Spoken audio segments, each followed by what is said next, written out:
Hello, and welcome to Creative Banter, a creativity and philosophy-focused podcast where anything goes. I'm your host, Cody Schultz. Joining me is the one and only Ben Horn.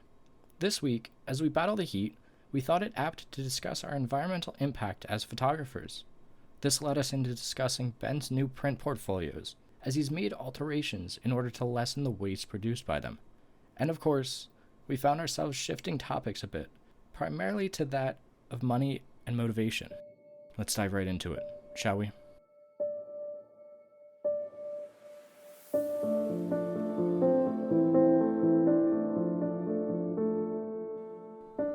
Yeah, I'm good.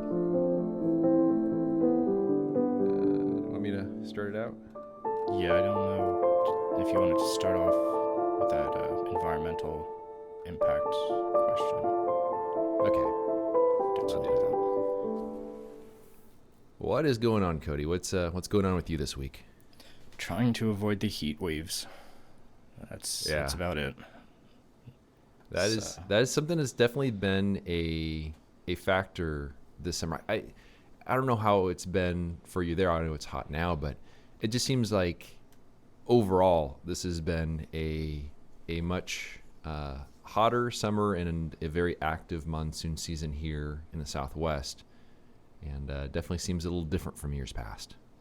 Yeah, it definitely does. I mean, so out on my little porch that I have some dahlias in pots that I've been growing, and just by looking at them, you can tell what kind of summer we're having because they're struggling a lot more than they should be, which is, I mean, the one especially has just not.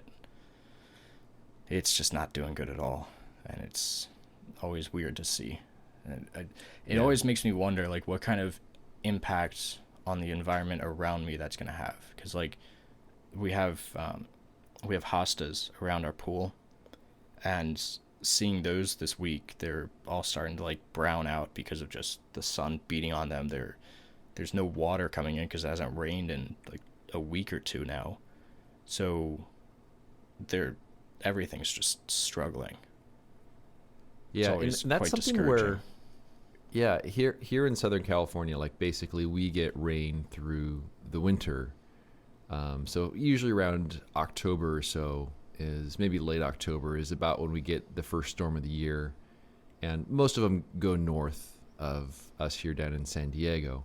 But then through maybe about March or so, we'll have occasional rains. But once you hit the spring, I mean, the rain just shuts off, and then it's dry until October again. So we're used to it here in terms of, the hillsides and everything being very green during the winter, during the spring, and then everything just turning brown, during the summer.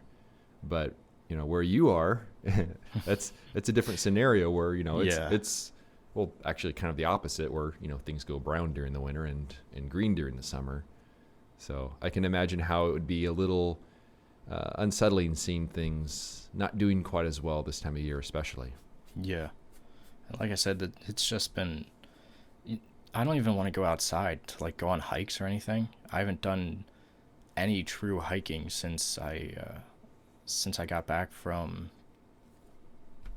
Tennessee. I mean,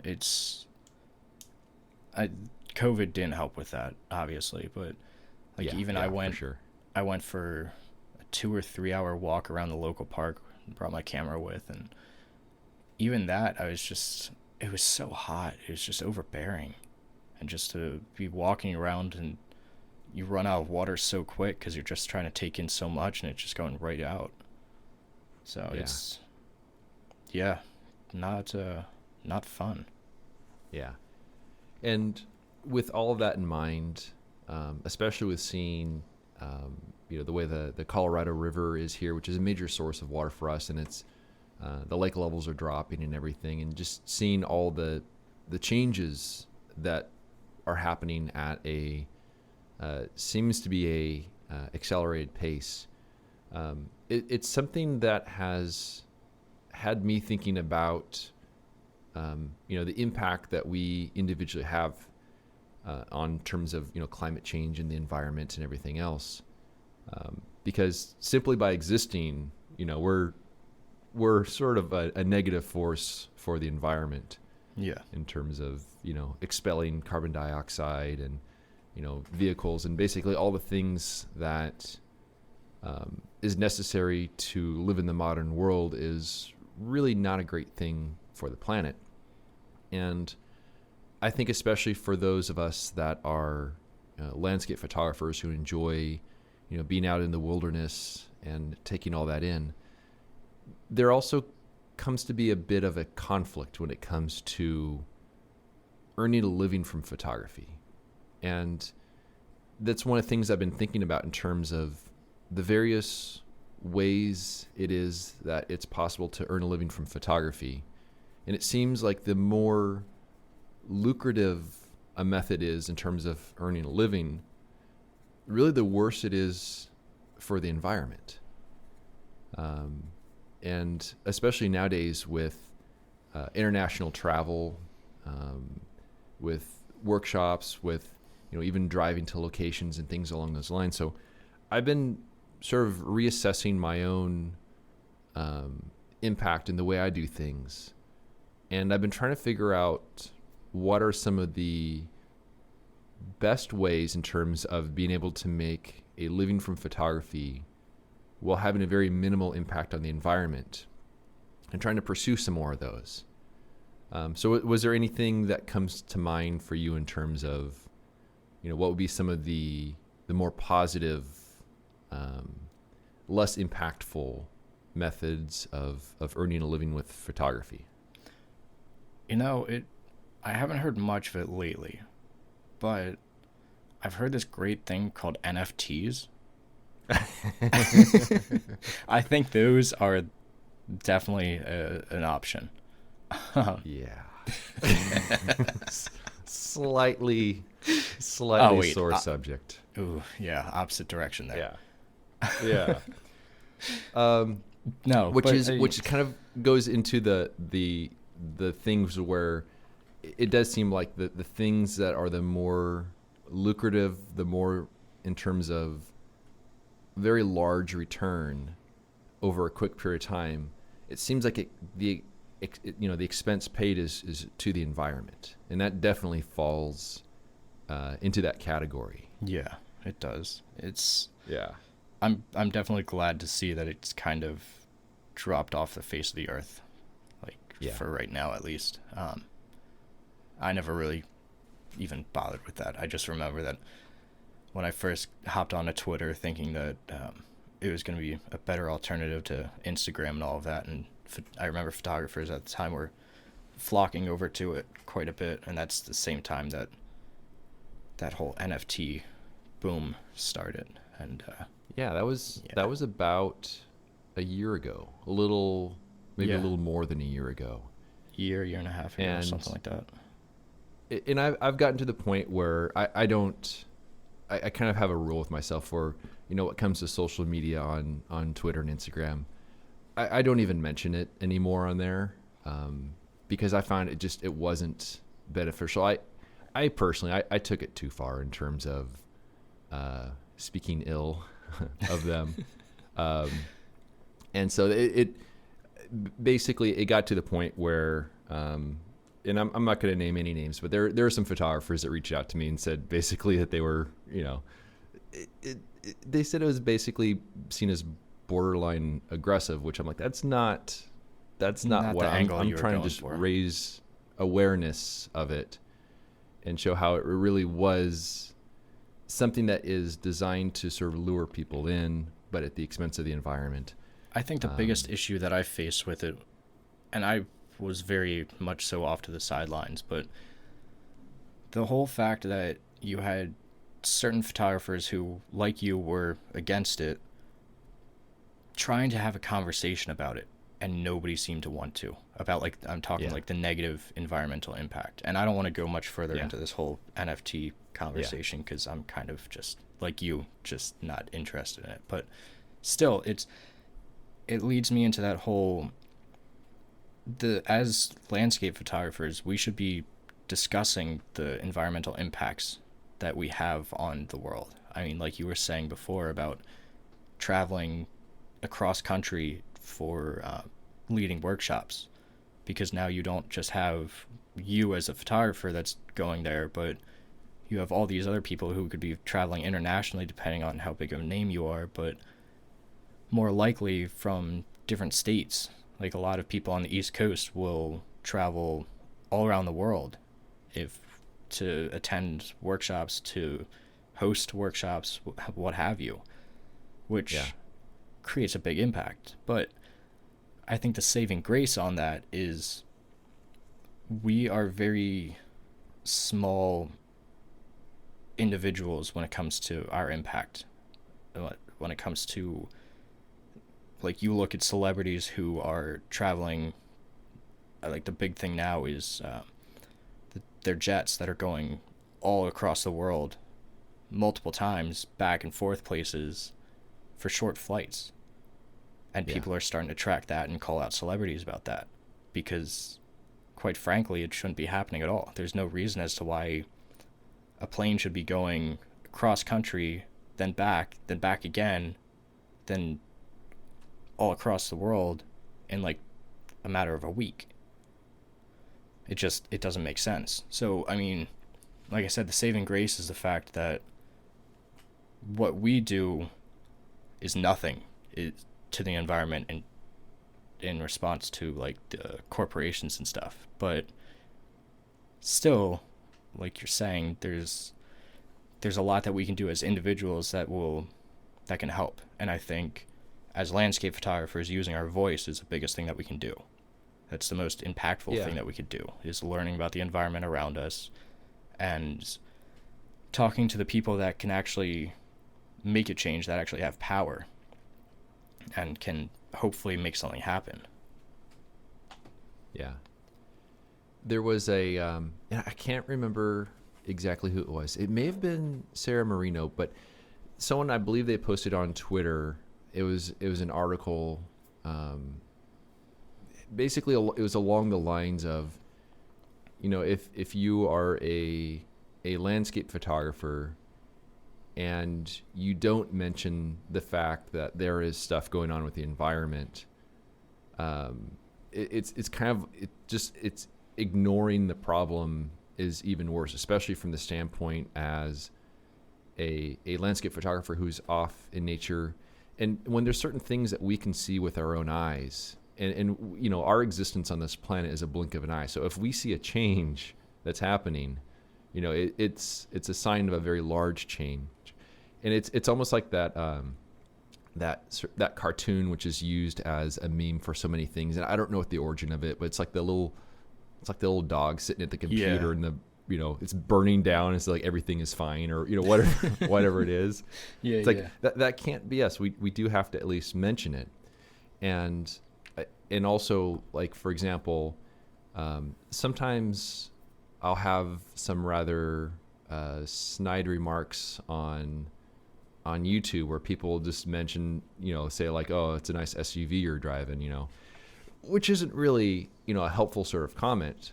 Because at which point sometimes I challenge them, well, I need to have a vehicle that gets me off road that I can live out of for a week. So let me know what other options are out there that exist right now that also are not like, $100,000. Yeah. Sure, it'd be nice to have a Rivian or something like that as far as an electric, but I'm a landscape photographer. I can't afford that. So we also have to be quite, realistic about it. But I've been coming up with a list of things that seem to be good ways of earning an income from photography that seem to have less of an impact. Not that any of these are technically good for the environment, because anything we do is technically bad for the environment. But ebooks come to mind. Anything that has electronic distribution as opposed to something that is physical goods that's being mailed. That seems to be a pretty good one. Another thing that I've seen lately, which has been really, really awesome. Are you familiar with the critique sessions that Eric Bennett has been doing? Vaguely. I think I popped onto his site and saw them, but not really looked into anything with them. Because that is a way where, again, completely electronic. It's a way of, bringing a group together and critiquing the images. I've never seen any of them or participated them firsthand, but I've seen a list of some of the guests that he has, and they're fantastic photographers. And I've also seen some of the results in terms of some of the photographers who, submitted their work to it, and then they showed some of the examples, that they posted afterwards as revisions of their own work based on the suggestions. And there's some fantastic stuff there. And so I'm not aware of too many photographers doing those, but the critique sessions have been really good. YouTube is a weird thing because, from what I understand, there's a significant power consumption in terms of hosting YouTube videos and everything else along those lines. Not to mention all I haven't seen the numbers on it, but I suspect it's probably not very good for the environment. Yeah. But there's also the other impact in terms of, if I were to post a video from Zion and then someone sees that and then they want to visit Zion because they see that video, that's something that is within the wake of me posting that video. So, and it's hard to measure all of that stuff, but that too is going to have a relatively negative impact. That's why I think, and I don't know, like I was saying, we have to be a lot more stringent on the companies that are producing all this pollution, because, like you're saying, so your living is derived essentially from YouTube and the impact that YouTube has had on your life and your photography.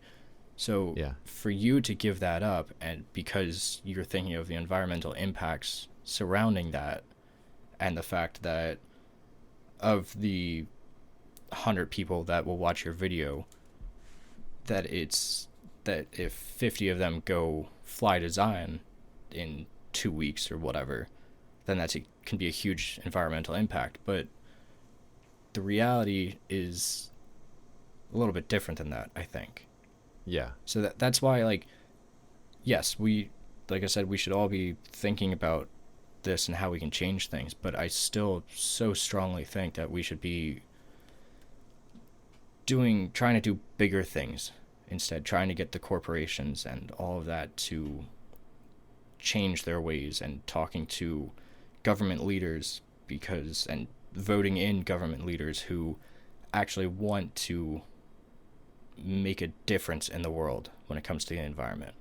Just like how Ansel Adams did, like talking to representatives in your state and voting in people who, like I said, who want to see the world continue on and want to see the world be better for future generations.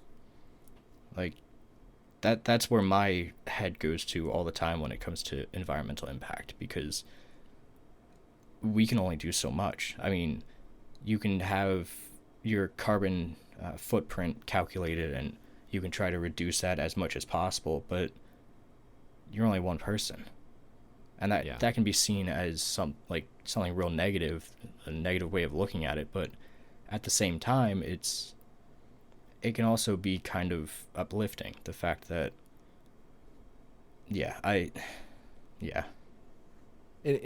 And basically when it comes to, anything that's going to be, sort of government related, it's a machine that is fueled by so many things other than environmental interests. Yeah, that's the downside to it. At best, it's going to be a compromise that really does nothing to slow it. So, I mean, it's a really tough topic, because it seems like simply by having the sort of population that we have on this planet with the modern lifestyle, there's no real way to reverse what's happening. And I think some people will see that and say, it's hopeless, so I'm just going to live my life and do whatever. But obviously that's just further contributing to any of the greater issues that are out there. I mean, we are starting to see some change, but at the same time, realistically, it seems like the best thing that we can do is really just try not to be the guy with the loud, obnoxious lifted truck that's rolling coal. Come on, Ben. Try not to be egregiously horrible. That was my goal in life. That's license plate just says NFT on there. Yes, exactly.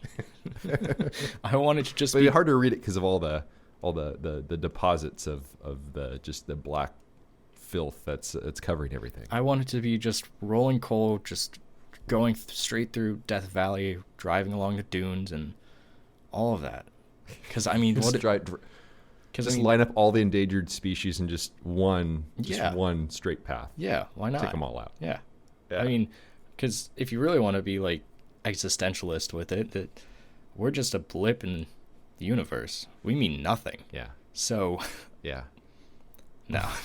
which is true. It absolutely is. I mean,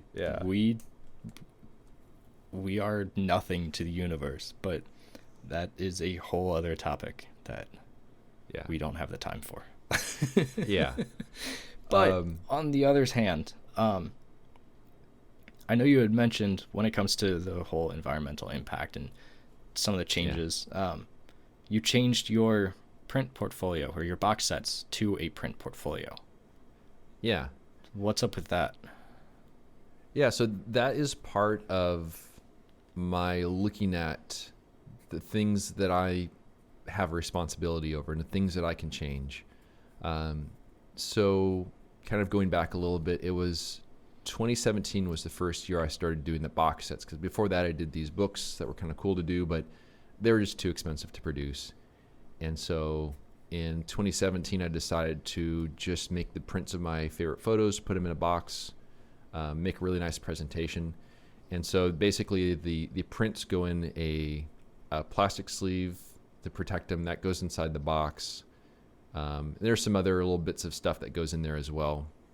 But in order to ship those, I would have to put them into a larger box and have some scrunched up paper in there. And so I was looking for something that was a bit more streamlined.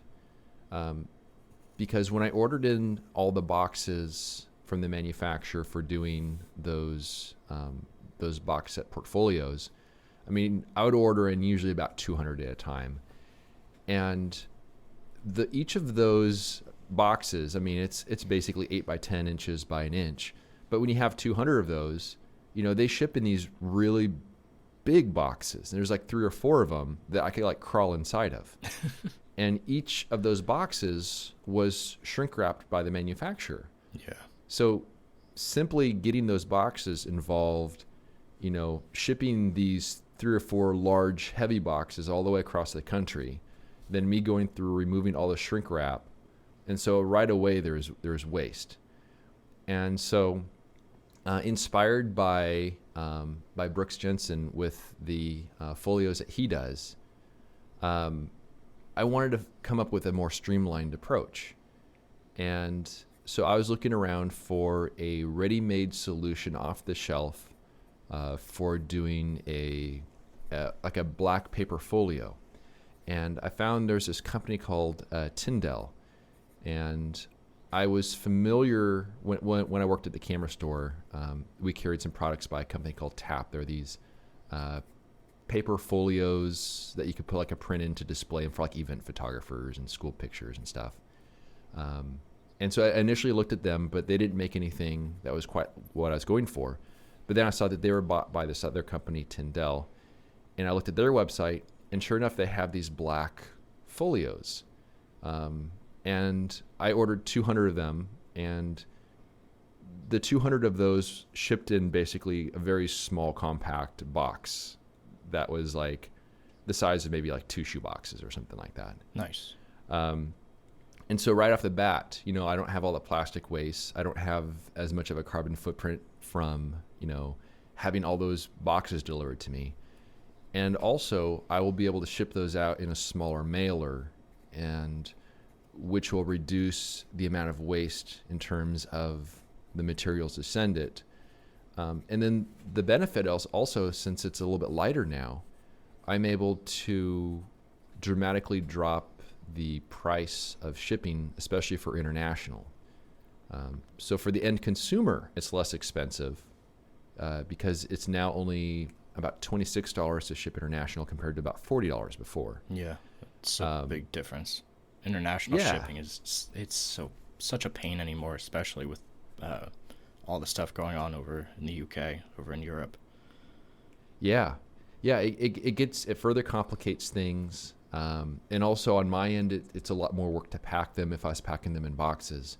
So I started looking at them like if I use these folios, not only am I consuming less material, now I no longer even have to use any plastic on the inside of it. They will sit on a shelf and take up less space than the boxes. The new folios are about a third the thickness of the portfolio boxes. So it seemed like it was overall a benefit for the consumer, for me because I have to have less stuff to store, and then also for the environment because there's less plastic waste and less transportation costs and reducing the carbon footprint. So for me, it was kind of a win on all fronts. And I do think that there are some situations where if we simply rethink the things that we're doing in everyday life, we find that we do have a little bit more control over some of these things than we think that we might. And sometimes, as we think about that, it's going to force change in the long run, in the case of the folios, but that'll hopefully will be seen as a good change. But also when it comes to the grayer thing, I think many people now are rethinking what their next vehicle will be, and things along those lines, especially with the way the gas prices have been. Yeah. So I think there's going to be some change coming, but in terms of, I think we'll look back at it and then we'll realize that so much of the change has been for the better, and in many cases there are more streamlined ways of doing things, as is the case with the folios and stuff along those lines. Yeah, I do like the route that you're going with them, especially because we had talked before. You had, I think, right around the same time that you had ordered all of these portfolio boxes, whatever you want to call them. And so I had looked up the site, and I obviously liked the look of them. So what are your thoughts on other photographers doing this? Because clearly you are influenced or taking influence from Brooks Jensen and his folios. Yeah. So, yeah, I guess my question is just simply that. What are your thoughts on other photographers essentially taking what you've made and just duplicating it?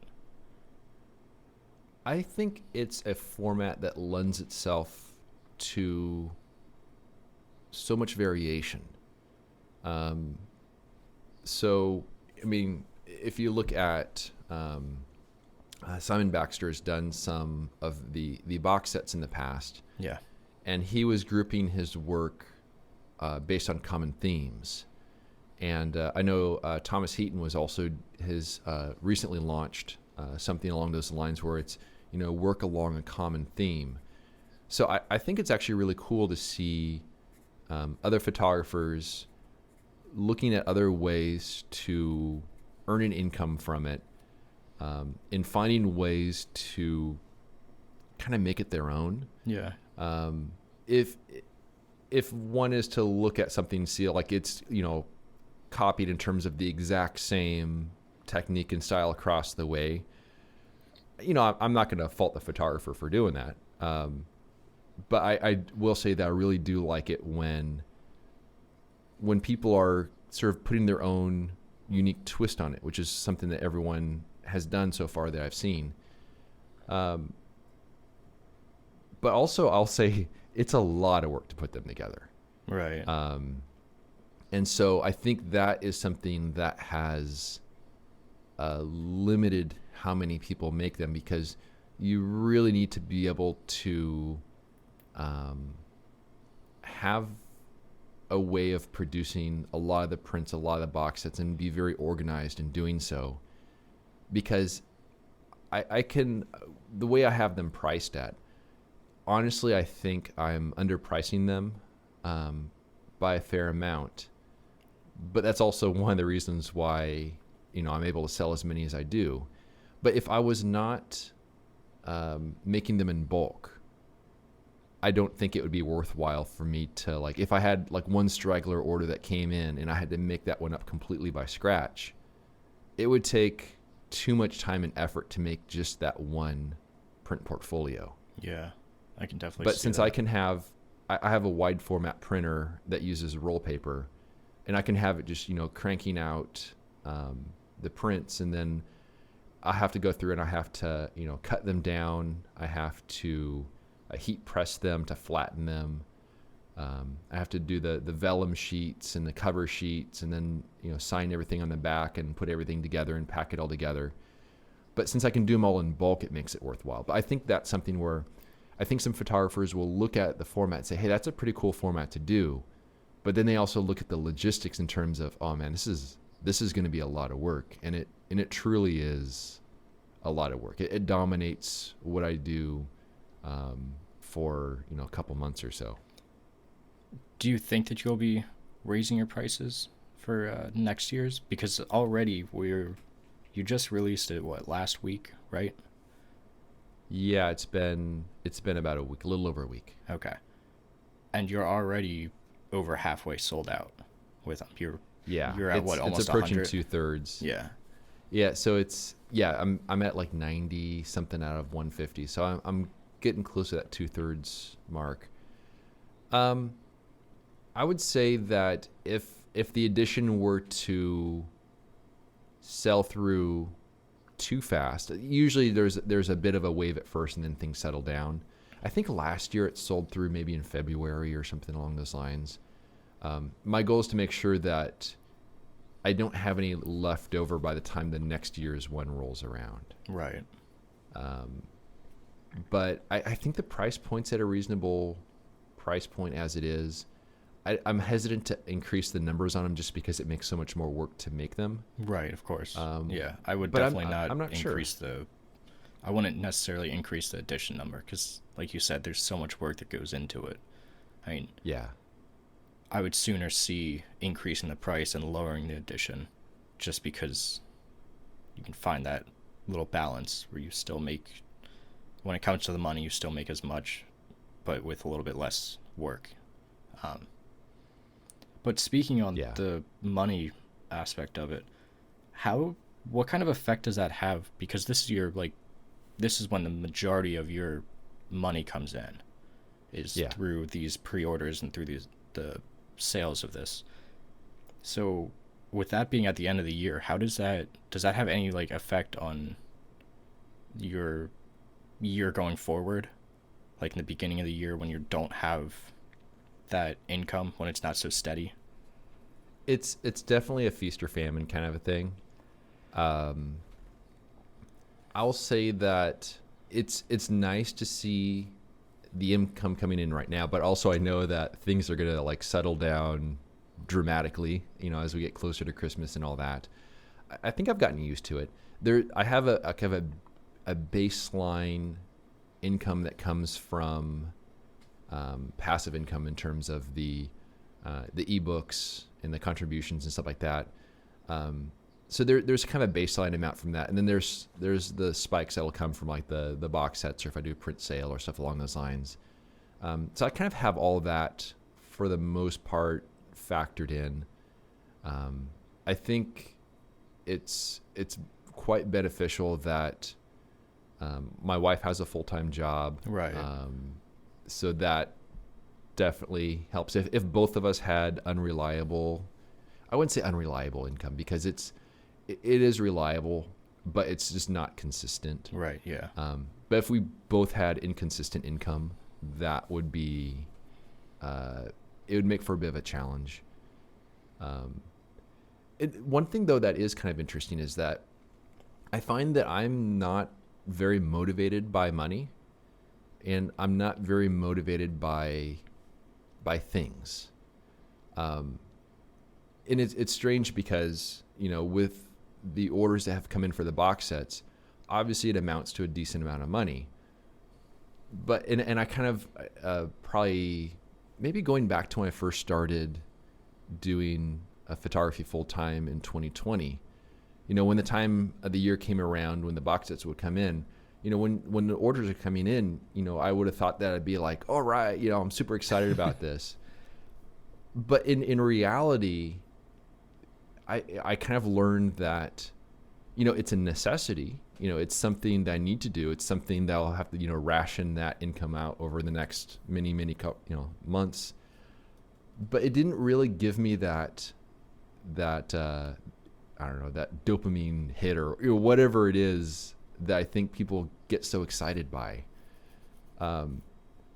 Which also has me a little bit, I don't know, because if I'm not like hyper motivated by income or by things, then I'm sort of like, what am I motivated by, right? Right. I mean, like doing art. How are you with that kind of a thing? Right now, my main motivation is money because I have no consistent income, and just like the money that comes in is very sporadic because it's based on articles that I write. Yeah. So depending on whether I get an article accepted by a publication can depend on how much disposable income I have for that month. And going through my master's right now, I'm only making so much through NPN as editor, which is, luckily I don't have any bills, so that makes a big difference. But still, yeah, it's one of those deals that it can be very stressful when you have very little money coming in.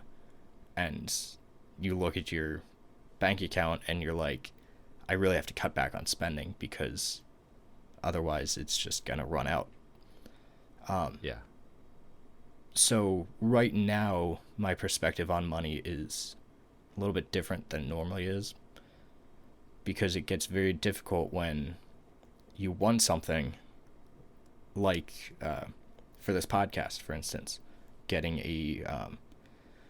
an arm for the microphone and getting different little things here and there that could really improve this podcast, I think. Yeah. From a technical standpoint, but not having the income to make that happen, which isn't necessarily like a bad thing because you can make it work, obviously, like we have been. Yeah. But it still can be take a toll on you on a mental standpoint. Yeah. But normally, money isn't a huge motivating factor. And I think if you're going to be going more of an artistic route as a photographer, where your work isn't necessarily going to be top selling for prints or for anything, you can't have or you can't derive your motivation from how much money you bring in. It has to be all intrinsic. Yeah. And so that's pretty much how I try to keep myself, is the whole idea that everything that I do is because I want to be doing it, not because I feel as though I have to in order to make money. And there's some cases, like I've been writing here and there tutorials for black and white film specifically, and developing film and that kind of thing for a website. And that's because it brings in money. But that's really anything else other than that is because I want to do it. And even that is because I want to do it. I don't have to. Yeah. And that's basically how I have structured everything with my photography, where, I'm going out and shooting photos because it's something that I want to do, not because I have to do. Now, there's some pressure that comes with it in terms of, in the back of my mind, thinking like, you're out here looking for stuff you like, but in the, meanwhile, yes, there are bills that need to be paid, but I don't think that creeps into my thought process when I'm actually in the field. Probably more so afterwards, once I get back and I'm kind of looking at the aftermath of the pictures. I'm like, I'm gonna make this work. And I was actually, when I was skating around the lake the other day, I had a really good workout. I mean, for some reason, I was full of energy. I was fast. I mean, for me, it's a good time skating around the lake if I'm faster than every cyclist there. I'm not always faster than the guys wearing the spandex. But if they're not wearing spandex, I'm usually faster. Do you think if you start wearing spandex, you'll be faster than them? I will be faster. Well, then... I will be faster, and I think that the crowds will part a lot faster when they see me coming. All right, I think we need to get you some spandex then, Ben.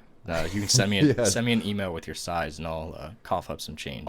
All the more reason for people to join the Patreon. Yeah, there you go. The spandex fund. You'll get a photo or a and video. The reason for that is so I won't post the pictures. Oh, that's no fun. Because they will be interested in joining the tiers so that they will not have to see the pictures of me wearing spandex with my. That's my true. skates. Yeah. We'll have it so that only the lowest tier gets to see the photos. So you have to pay. Yes. It's like opposite of OnlyFans. You have to pay so that people don't see that. I think that's a great idea. It'll be pixelated out. Yeah. It'll just become modern art. But there was this one time I was skating, and there was this one cyclist left. I'm getting near the home stretch of on the way back. There's a few more hills. There's a few more curves. I'm coming up to the cyclist. I can't remember if he was wearing spandex or not. Probably not. But I'm like, okay, I got the energy. I can pass this guy, and then I can keep the momentum up, and I can, go through the gate to finish, before he gets there. The easiest way to race is to not tell the person you're racing them. That sounds about It's right. a good way to win. But just having that carrot dangled in front of me, I really was able to get even more energy, and I had an even better workout. And I ended up, being the first one through the gate and past him and all that. But it got me thinking a little bit in terms of where I am with photography. I don't have really that carrot dangling that I'm working for. And I'm trying to figure out what that is, because it's not money. That doesn't motivate me. It's a necessity. It's something you have to pay the bills and stuff. But just seeing the number in a bank account, it doesn't excite me that much.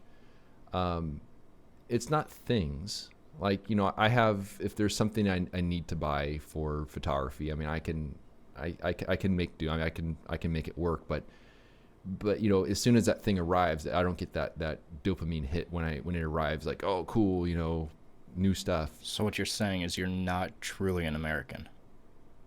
I am mostly Finnish. So I think it's the Finnish genes. Yeah. That are taking over.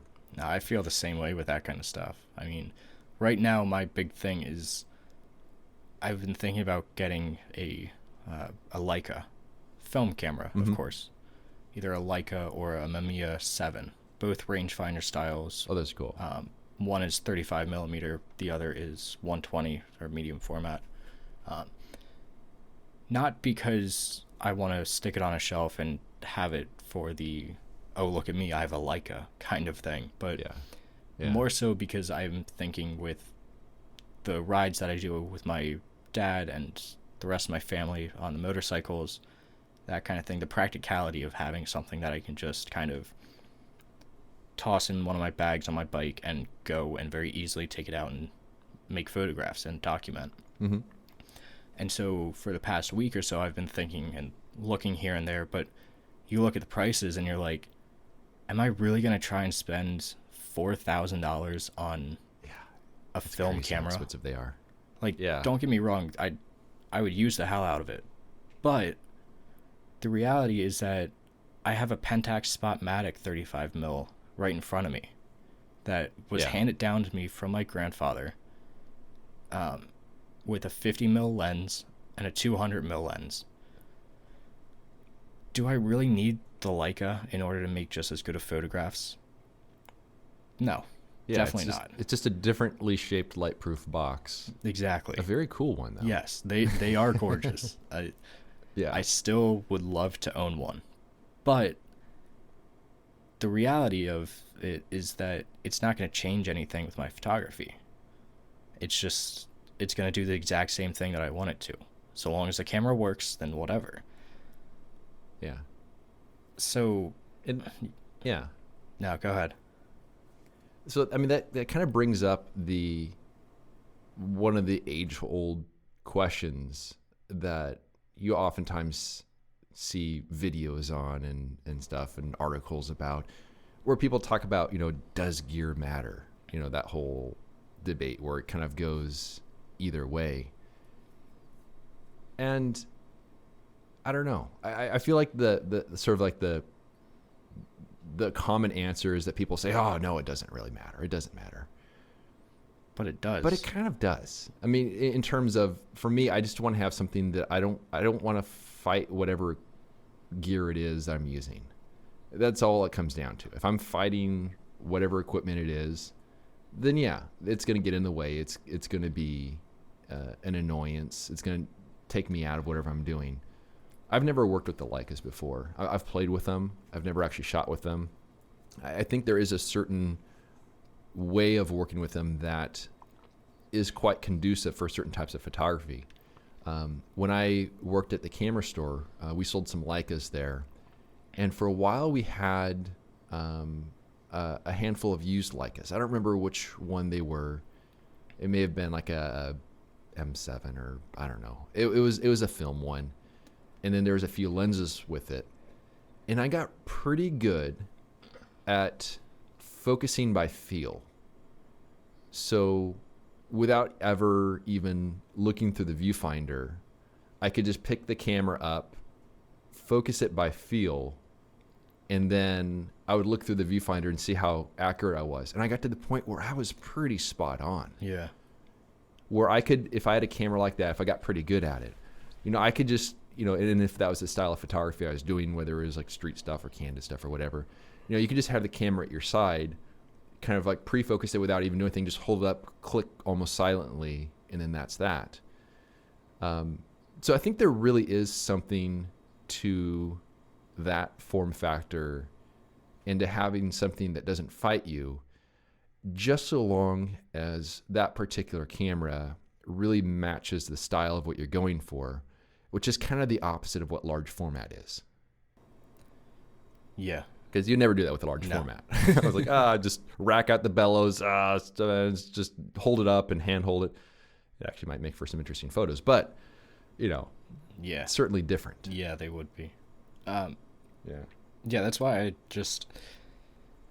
I ordered 3 rolls of Overford HP5 for this Pentax that I have, and I'm going to take it up next week when we go up to the mountains for just kind of throw it in my saddlebag on my bike and just run with that. And keep the large format back at the cabin so that way I can do some work around the cabin with it.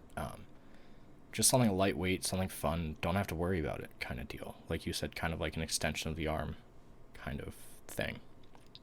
Yeah. Because that's, at the end of the day, what I would want to use the Leica or the Mamiya 7 for. And the only reason really to get a Mamiya 7 over a Leica is the 120 format. You get bigger negatives. Yeah. It's 6x7 negatives that you'll get, which holds better detail, is closer to 4x5. But at the end of the day, the other thing too is with 35mm, you can pretty easily print up to 16x20. You drum scan it, you can go like I think 24x30 or something like that without really losing much detail. So that's all I'm worried about. So yeah. When was the last time you shot with 35mm? 5 years ago now.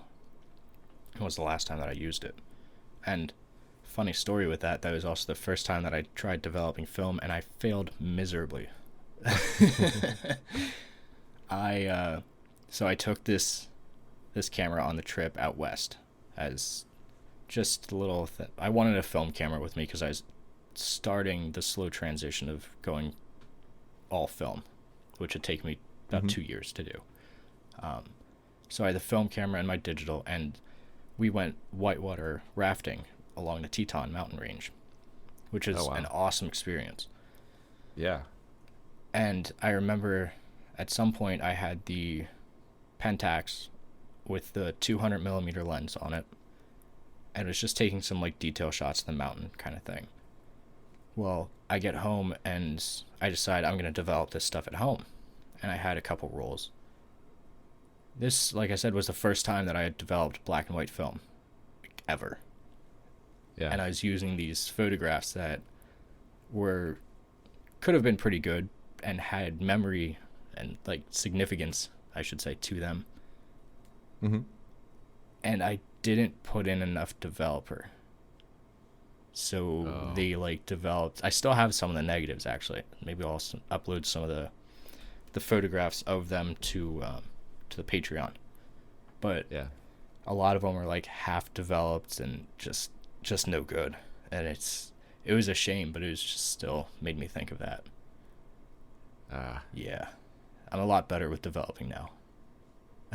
Yeah, you've certainly had a lot of practice with the yes, all the different chemicals and ways of doing that. Yes. What's the highest resolution that you've scanned a 35 millimeter? Have you ever done like a pretty big scan of it? I really haven't, because that was like the first and pretty much the last time that I used 35 mil. Okay. After that, I think I had a TLR sitting at home that I wanted to bring, but I just recently got it, and my girlfriend convinced me not to bring it. I don't know why I listened to her, but nonetheless, I did. So yeah, after I got back, I kind of just set the Pentax aside and went with 120 because of that better detail, and then eventually, obviously, to 4x5. Yeah, so I'm curious to see, after I come back from this trip and develop the 35 millimeter film, what kind of details I can actually pull from this and how that goes. Yeah, because the last time I scanned 35 millimeter, I had a Canon, maybe I think it was an EOS 1V, which is a pretty cool camera. But I shot some slides with it, and I remember scanning them and thinking, oh, this is a little underwhelming. But I probably wasn't doing the best with the scans. I've gotten so much better with the scans now. And the scanner I have, which is a flatbed, isn't really well suited for 35. It's better for the bigger formats. Yeah, that's what I have too, is a flatbed. And I have the V850.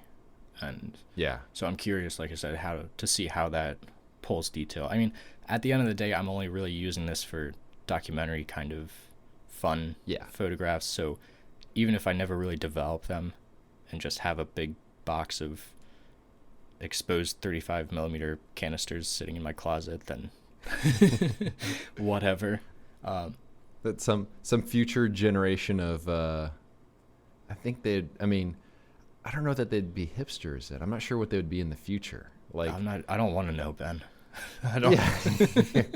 I will be, or maybe it'll just be current hipsters that break into your house, and because they heard that there's some undeveloped film in there that they gotta, they get right on. Yeah. I mean, good thing I'm not in Oregon. I think that's more of a case over there. That might happen. That's Pennsylvania, we just have the Amish or whoever that might break into the house and take it. I'll be the future Build you Vivian a new Meyer. mantle or something like that. Yeah. No, but it's going to be interesting, and that will really be the determiner between whether I would go and start scraping together some money for a medium format system for the same purpose, is depending on how these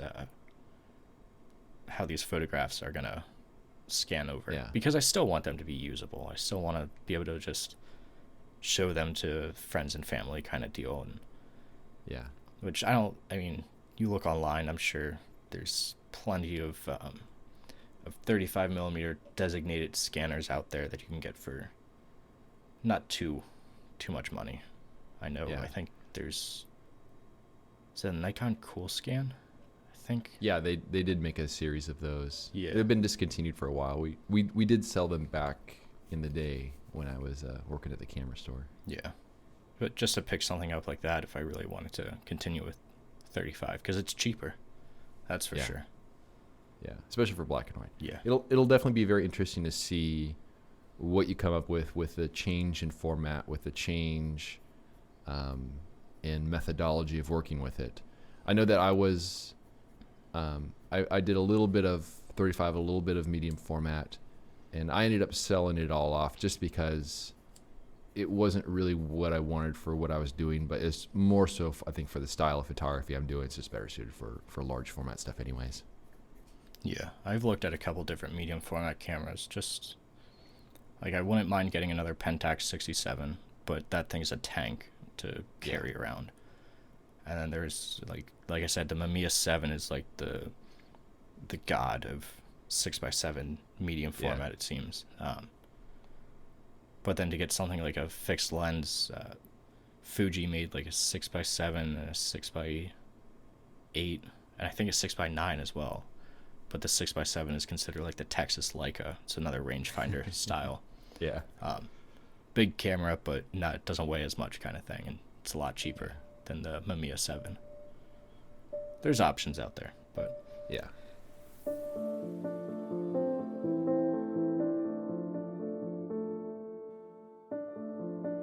I hope you enjoyed our creative banter.